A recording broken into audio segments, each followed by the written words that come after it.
Hello, and welcome to VOD of Consciousness. I'm Sientir, your host, and you can support me at patreon.com/Sientir, or letting people know about the content. I suppose I should do the standard YouTube thing and tell you to like, comment, and subscribe and all that business, but whatever. I'm using Grunt's Grasp because I feel like it. Muro says, the conflict in Kryta is escalating into civil war. If you are truly an ally of Kryta, you will rally to her cause. I'll take care of it. And now we have the war in Kryta. So we need to find the Shining Blade camp in Talmark Wilderness. So this is the part where I spend a lot of time in the Temple of Ages. Let's see. What's actually the best way of handling things here? Let's just throw on Dunkoro and Boss. Just that way we have some additional move speed from charge. I really like having charge is what I'm saying. So we need to go find the Shining Blade camp, which has been established, is this a ways. And we've got this business going on. Reeves the Overbearing.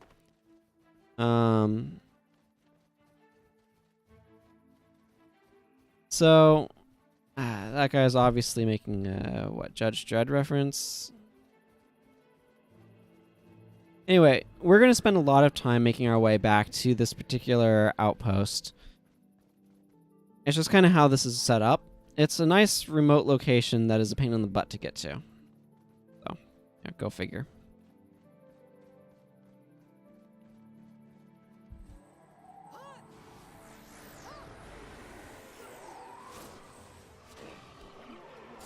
I don't have a reason necessarily that I need to use Grunt's Grasp. I don't know. I decided to just use it for why not.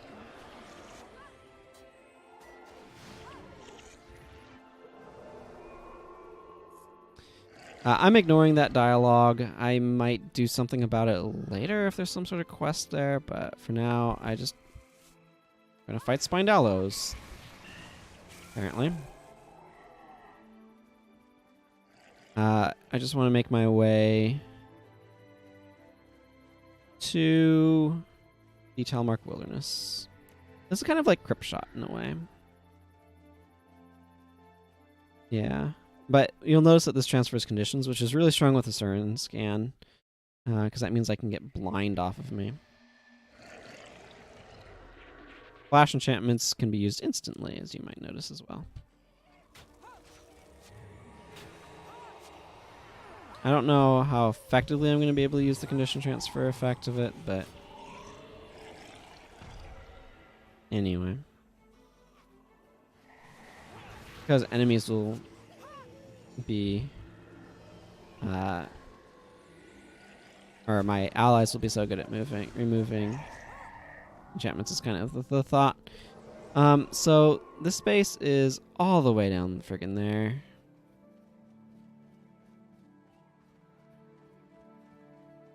It is extraordinarily remote. Now, I will note, or add, or whatever, that before the addition of War in Kryta, this zone basically served no purpose aside from being an interstitial zone between relevant places.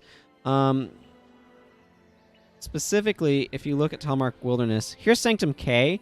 There's a zone here, Tears of the Fallen, and then there's also this zone, Twin Serpent Lakes, I believe it is. And Talmark Wilderness kind of served as an intermediary between the two. But my point with going over all of that is that the... Sure, I'll take your Shadowy Remains. The zone itself originally didn't serve any sort of particular narrative purpose. There were no quests that made you come out here or anything. So I appreciate that they added this stuff that brings you out here. It's just a little bit annoying at the same time that whenever you want to go back here, you have to trek a really long way. There's an important concept, I think, in game design of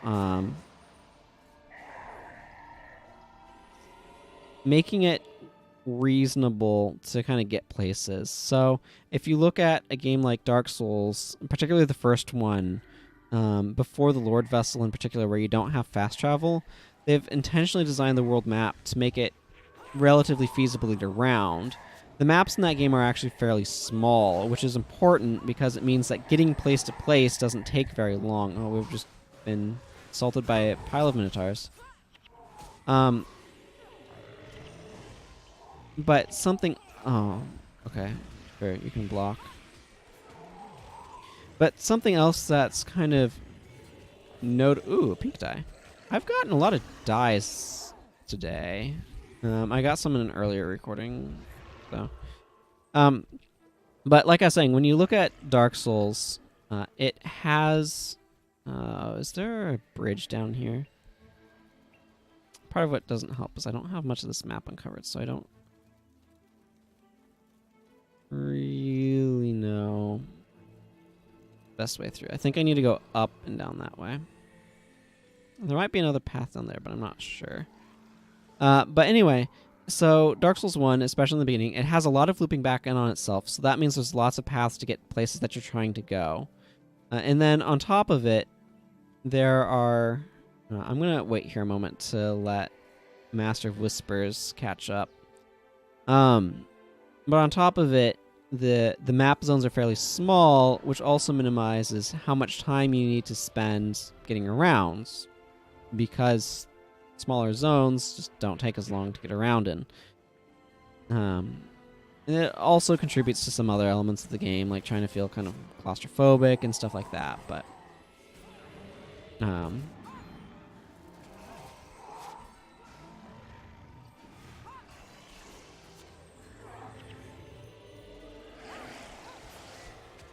Anyway, this game has fairly big zones and fairly spread out ones.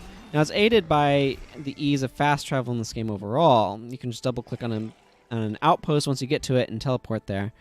And you have decent options to move faster that can be kept up permanently, like charge or fallback or things like that for your entire party. But when you have to repeatedly go back to a place like this, it's annoying to have to make this run every single time. So...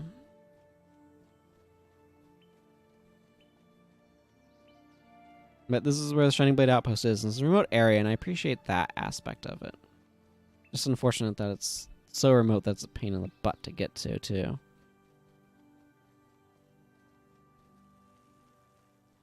Bunch of Shining Blade recruits dropping out of the trees, etc.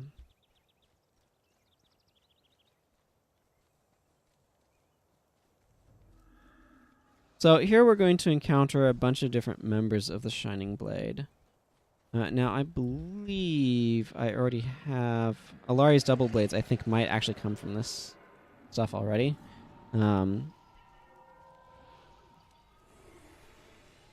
Hey, Saphir. Any word from Loamhurst? My mother and father live up there, and I haven't heard from them in weeks. I'm worried sick. They say the mantle has been burning farms near Loamhurst.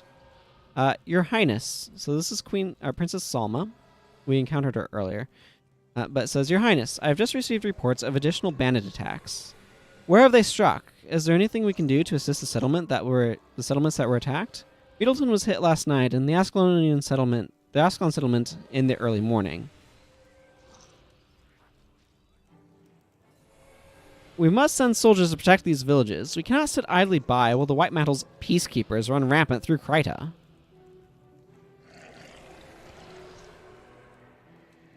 Marching Shining Blade troops into these villages would be a grave mistake. The Mantle would simply point to our presence as proof of the villagers' treason and burn their homes to the ground once we left. Avenia was the leader of the Shining Blade at one point, but she, I think, kind of turned it over to Bartholos. I don't remember exactly. Avenia speaks the truth. As much as it pains me to avoid battle, we are not ready for direct confrontation with the Mantle. We must continue to lend aid to the citizens of Kryta, but with discretion.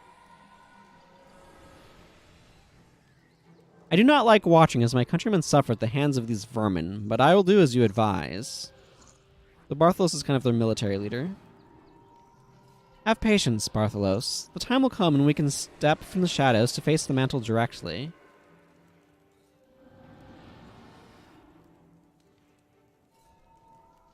Until then, we must build our strength and strike at our enemies with stealth and audacity. Useful program, Audacity. Yes, Your Highness. God's willing, that day will come soon. But there must be something more that we can do now to help our people. There is. There is always more that can be done, says Livia. Remember, she's a member of the Shining Blade. Have you a suggestion, Livia? Or is that statement merely philosophical? We have many allies, yet few do I see here. Send out the call that Kryta is in her hour of need. It is time to find out who is truly our ally in actions as well as words. Now that is a suggestion, and I agree. It is time, Your Highness. Sorry, I'm going to send these guys off. Agreed. Then the question becomes, who do we send, and where do we send them? The dwarves are in no position to give us aid, and Ascalon is still under siege. Not to mention Adalbern's abject hatred of anything Krytan. But there are the Asuran to the south and the Ebon Vanguard in the far north. We have allies among both. I'm just going to quickly get a thing there. Asuran magic and the Ebon Vanguard's tactical skills behind enemy lines are renowned throughout Tyria. Their assistance could tip the scales in our favor.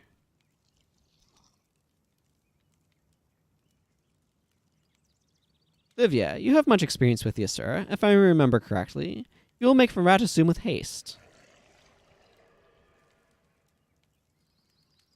Evenia, you have enjoyed a fruitful relationship with the Ascalonians in the past. Perhaps the Ebon Vanguard will be more receptive to our cause than King Adalbern.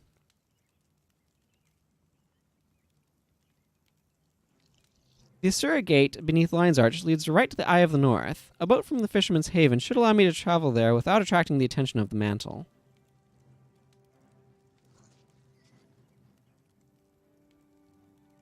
Good luck to you both. May Dwayna protect you on your journey.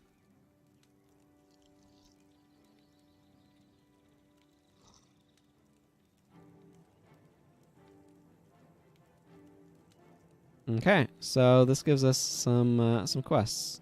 Hello. All Krytans long for peace, but we suffer too greatly at the hands of the Unseen One's fanatical devotees. What brings you to this camp? I wish only to protect my people from their oppressors and let them worship their gods in peace.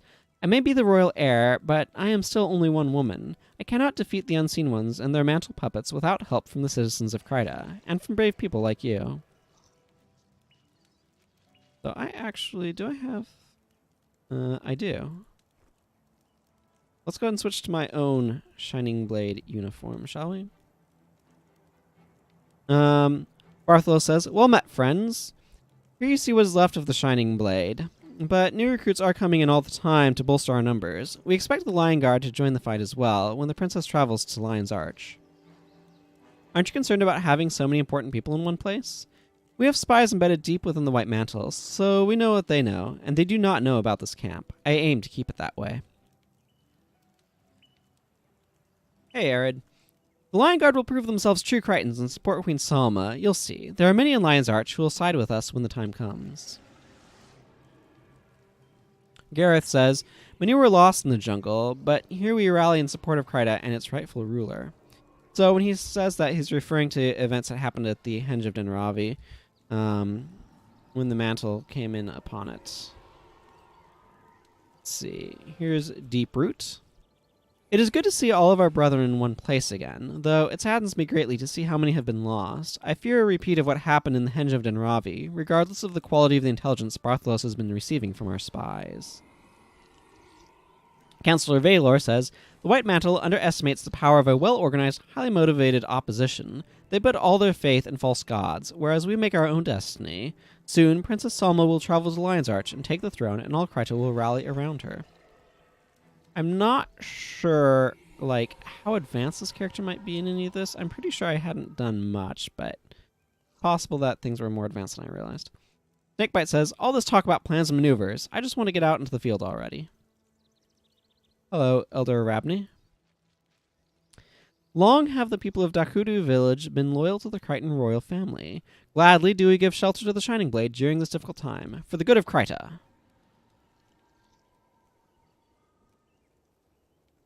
And, let's see. Here's a couple of scouts. Greetings. So you've come to join us in our final campaign against the White Mantle, eh?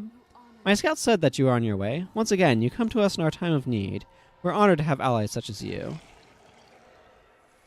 And over here we have a few more individuals to talk to.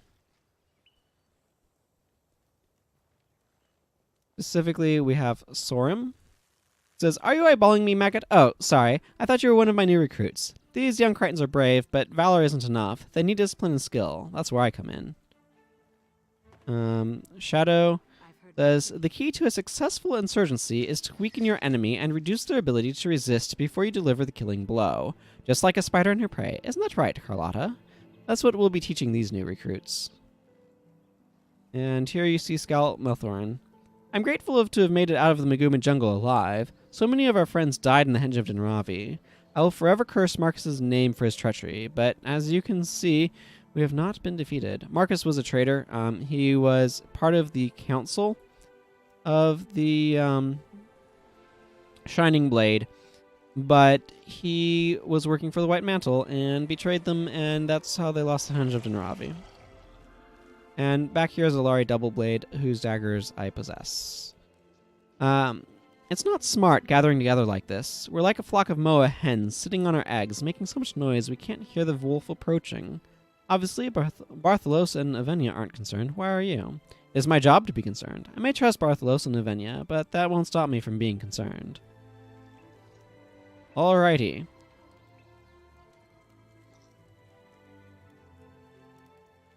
Well, we all know that this contains glittering dust, so there we go. So at this point, we need to do some quests. I need to speak... So I need to complete Zinn's task, or the Knowledgeable Asura quest. So I've completed Zinn's task, and I guess Knowledgeable Asura. So I need to speak with Asura Chark in the Tarnished Coast. So I'm going to do that first. Apparently that's an Arbor Bay, so let us go.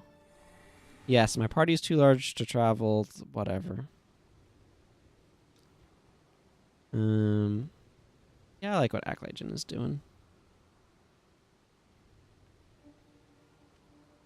Do I want... This is an interesting question. Miku, I'm going to change your build up. I'm going to make you part warrior. I'm going to clear out some of what you're doing. Drop deadly arts, give you tactics. So I can have you charge as well. Also fear me because, you know, might as well. And,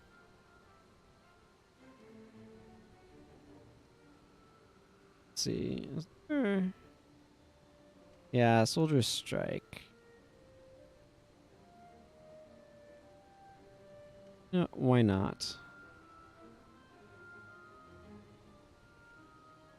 I kind of wish these worked with other things, but you know, whatever.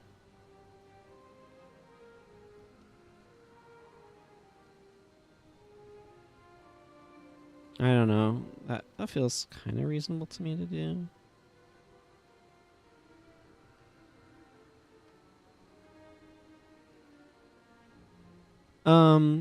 Okay, so yeah. All right. Let's I just want to have faster move speed. I guess I can continue doing what I'm doing for now. Okay. Let's go work on recruiting some allies for our cause. So, Asura Chark in the Tarnished Coast. See where he is. Unfortunately, this zone doesn't really have a whole lot of good alternatives of places to go. What? Oh, hi. I'm looking for witnesses for an upcoming trial. Were you involved in the Rox, Pox, or Nox incidents? Yes, and I have mocks to prove it.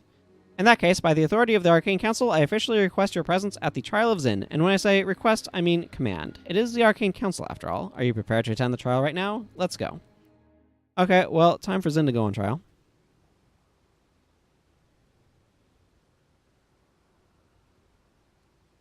Excuse me, I want to drink some water because my throat is starting to feel things a little bit, and I'm going to have so much dialogue to read here. Shark says, "You're finally here, Buka. Per Asuran custom, no one may speak to the council, defense, or prosecution for the duration of the trial, so quickly conclude any business you have with them and step into the witness area when you are ready for us to begin." Glim says, "She's a schemer. That's what she does. She schemes. Not just mean, crafty too. Not just mean, crafty too. I could have set the whole lab on fire." Hi, Gox. "I am gonna sing the Doom song now. Doom da doom doom da doom doom doomy doom da doomy doom nee doom doom da doom doom dib the end." Boy, that's a pain in the butt to sing. So here's the defense. Mock says, "If it does not compute, you must acquit," which is clearly a reference to O.J. Simpson's trial. Zinn says, "A perfect day for vindication. Within an hour's time, I will have disposed of these spurious charges, humiliated Ula in public, and, if all goes well, sent this crowd of imbecilic miscreants fleeing in terror. Teach them to testify against me." Counselor Mintok says, "Boo-wee-oop. I can already tell how this case is going to turn out. Impressed? Oh, you don't need to say anything. I know what you're thinking." Counselor Rex says, "What a hassle. Ula better come through with those parts she promised me." Ula says, well, well, well. It's good to see you. Just stand there with all the other witnesses." Mamp says, "I'm the head of the Arcane Council, and we're in the middle of a major case. Can't you tell that I'm too important to talk to you, Buka? Look at my hat. See how fancy my hat is? Now look at your hat. Enough said." I'm not wearing a hat, so I guess. Counselor... Sorry, I just realized that this is a friggin' Star Trek reference. I've been watching Next Generation with my sister, and we're still in the first season, but Counselor Troy is a reference to that. So, Zinn is making a mistake by not hiring an advocate. I told him as much, but he wouldn't listen. I'd hoped people would start taking me more seriously when I got this new tunic, but I sense that it isn't working. Apparently I suspect that's a reference, so the actress has said that her character's intelligence seemed to be directly related to how much cleavage she was showing. The more cleavage, the dumber her character. So maybe that's related to that? I don't know. And Counselor Lumpus says, "I still don't see why Mamp gets to be head of the Arcane Council. I've been on the council half as long as he has, so I should get to run things half the time. Excuse me a moment. None of you are geniuses. Why are none of you geniuses? I tell you why, because you're not me." And here we have Den and Crane, which looks like two Asura, but is one NPC. It says, "Den and Crane, we just need you to stand over in the witness area next to those others. This won't be long. Never lost. Never will. Den and Crane." Why'd you keep saying your own names? Why not? They're great names. Den and Crane. Why don't you say yours more? Does that say prosecution or persecution? The persecution. There's no real difference, is there? It's not the Asuran way to pretend something is what it isn't, unless there's some advantage to be gained, of course. In this case, everyone knows the situation, so why not call a spanner, if you know what I mean. Okay. And here we have a gigantic pile of witnesses. Like Lex. Ula was right. This trial is going to make great fodder for a new book. Big Machine crew member. When I used to take a break from working on the big machine, the tough thing about living on the surface these days is there aren't all those dwarves and dredge to trick into doing all our manual labor. The boss says we get to unleash the Large Hydro Collider if things get out of hand. I'm really looking forward to that. Some people are worried when we started this project, but Lumpus promises that the odds will accidentally destroy the world are very small. Counselor Map says... I'll have to read things later, but he says, "This session of the Arcane Council is called to order. We are here to adjudicate very serious charges against the Golemancer Zinn, also known as Zinn the Amazing, the Sensational Zinn, Super Genius Zinn, Intruder Zinn, and Mr. Zincompetent."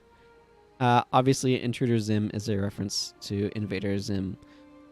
Zinn says, "What? Who calls me that?" Zincompetent. Ula says, "Everyone does now, genius, but I was the one who started it, if that's what you're wondering." Mamp responds, "Ula, enough. The charges against Zinn are as follows. 1. Mathematical turpitude. 2. Gross flummoxery in the first degree. 3. Reckless instigation of mayhem without a permit. 4. An overdue library tome. What says the accused?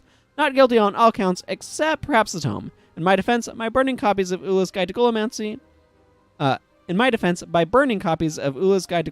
I was doing a favor to young, impressionable Asura everywhere." Ula responds, "Scoundrel." Zinn responds, "Hack." Ula, "Earbiter." We get a couple of these. 10 minutes later.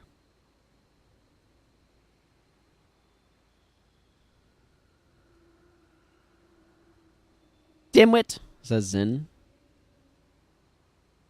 Nincompoop, responds Ula.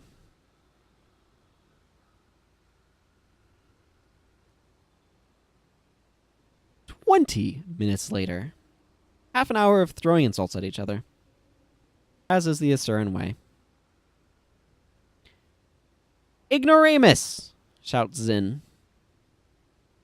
Mamp, enough of this squabbling. Both of you, pipe down now or I'll have the militia tweak your ears. Persecution, your first witness.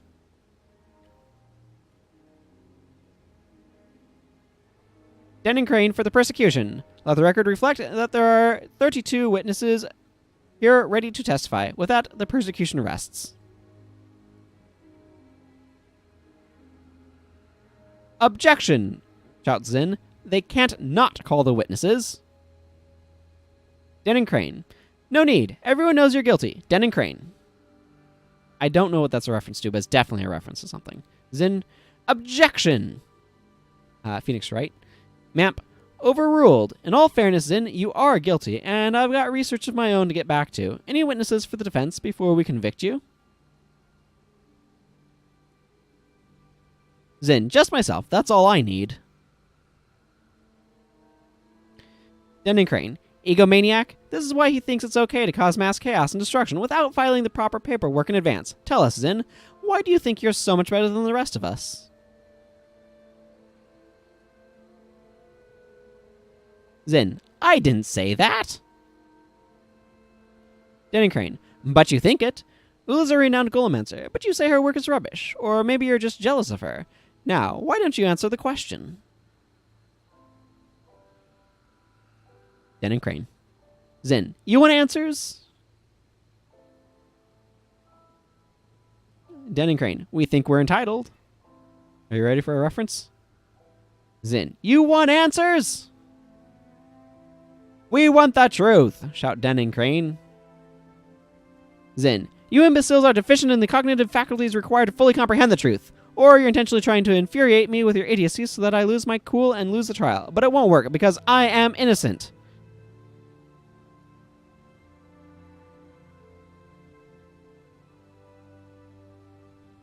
Zinn, I burned Ula's tome, but you should thank me for that. I didn't have a permit for the homicidal golems, but most of the mayhem was in human territory, so no permit was required. My mathematics are immaculate, and the only flummoxery going on here is this trial.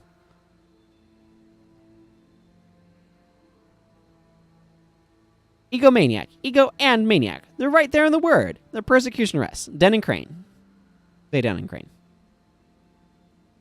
Zinn. Objection! You already rested your case, you nimrods. Nimrod, a warrior. Mamp. That's enough. Let's hear your closing remarks. Den and Crane. International incident. You all know it. His golems. His responsibility. Simple as that. It's in his name. Guilty as Zinn. Vote guilty. Counselors, Den and Crane. Vote guilty, counselors, Den and Crane. Zinn. This entire trial is a farce. Ula feels threatened by my superior golemancy and has called in favors to see me exiled.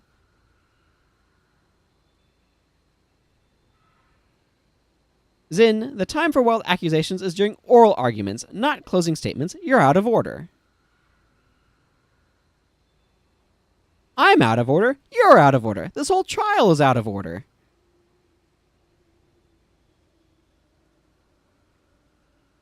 Mamp. Be that as it may, we are the Arcane Council, and you will abide by our ruling, once we tabulate our findings. Someone get me an abacus. Abacus. Someone get me an abacus.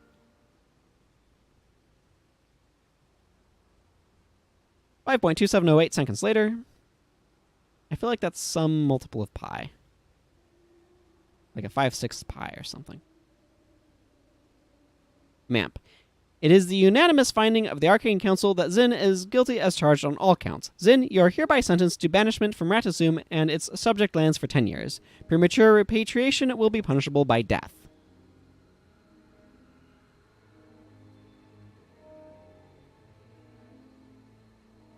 Mamp continues, as is customary, the convicted may now make a threatening speech. Zinn's threatening speech. Listen up, brains for brains. You think you've won a victory against me today, but you are sorely mistaken. Mark my words, this sentence is a greater punishment for you, who will be deprived of my genius, than it is for me, who will be freed from your ignorance.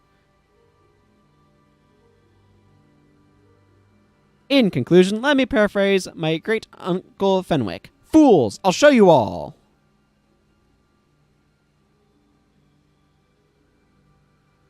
And Zinn wanders off.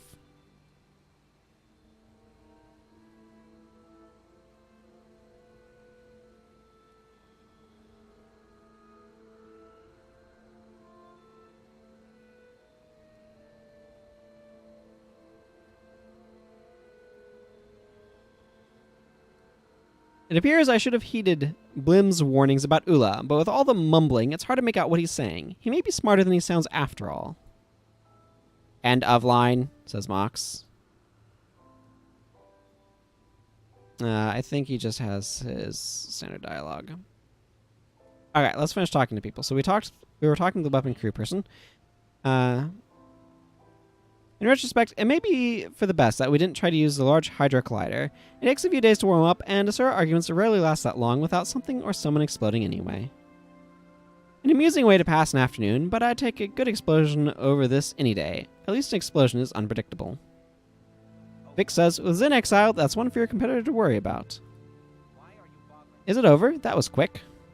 An amusing way to pass an afternoon, but yeah, okay, so they've got some generic stuff here. Here we have Leon Dragon's Petal. A deft maneuver. Zinn loses cool and the case. Bravo, Den and Crane. It is strange being away from Cantha. Where are all the buildings? It's unnatural. Brother Mizar says, I'm not sure exactly what happened. I think it's time for us to leave, though. Blaine Redstone says, well, this has turned out to be a very profitable trip for me. Brother Theophilus, this would be lover of the gods. Or lover of theology. Like, yeah. God lover, basically, is his name. Greek-based. It is said that fiction, insofar as it serves a greater purpose, may be seen as lies that reveal the truth. I suspect that this is what we witnessed here today. And Hazra says, I am not sure this banishment is such a good idea. Won't that troublemaker just end up in Kryta now? Here we have Prince Baka the Magnificent. These little creatures have a flair for the dramatic, do they not? I think I must find one among them to design sets for the theater in Makun, and perhaps to write some soliloquies. If only that Zinn were not so dangerous, I might offer him an invitation. No sudden movements while you're near the prince. Keep your hands where I can see them. You need me? Okay. Do these guys have anything else to say? Den and Crane. Den and Crane, let us hear you say it. Carmen Angelus. Carmen Angelus. Feels good, doesn't it? Den and Crane? Ah, that's no good. Try it again. Den and Crane. That's right. Counselor Lumpus says, what a terrible miscarriage of justice. If I had been running that trial, it would have been one of the best miscarriages of justice of all time. Of all time! Right. Counselor Troy says, I really thought Zinn was going to go with, you'll live to regret this, rather than fools, I'll show you all. It's a matter of personal taste, I suppose, but I think the former is more traditional. Mamp says, never saw an Asuran trial before, huh? If you liked that, you should read some of the classic Asuran legal dramas. To Kill a Moa Bird and Trial by Stone are two of my favorites. Ula says, that was too easy. I'm going to be repaying council members throughout half of Zinn's 10-year sentence, I'm sure, but it was worth it. Rex says, honestly, I'm not sure banishment's much of a punishment. Sometimes I think a 10-year vacation from these bukas would be a welcome change of pace. And Mintalk says, you know, with so many subjects gathered in one place, perhaps now's a good time to test that temporary cognitive obliterator I've been working on. Boo-wee-oop. Getting the effects to be temporary has been much trickier than I had anticipated. Hi, Chark. Okay, report to Selma on the outcome of the Asuran trial. So that will be the next step, but I think we have had enough talkie-talkie for today. At this point, we can just leave. Unfortunately, reporting on that's going to require us to go to the Talmark Wilderness. Just as a heads up, what will be next is to complete a good deed. which is right here. So we need to speak with Gwen in the Hall of Monuments. So join me. I suppose it'll probably be next time in the Hall of Monuments, unless I decide to do something else. I don't know. This is the last episode of this recording session. So until next time, everyone, take care and goodbye.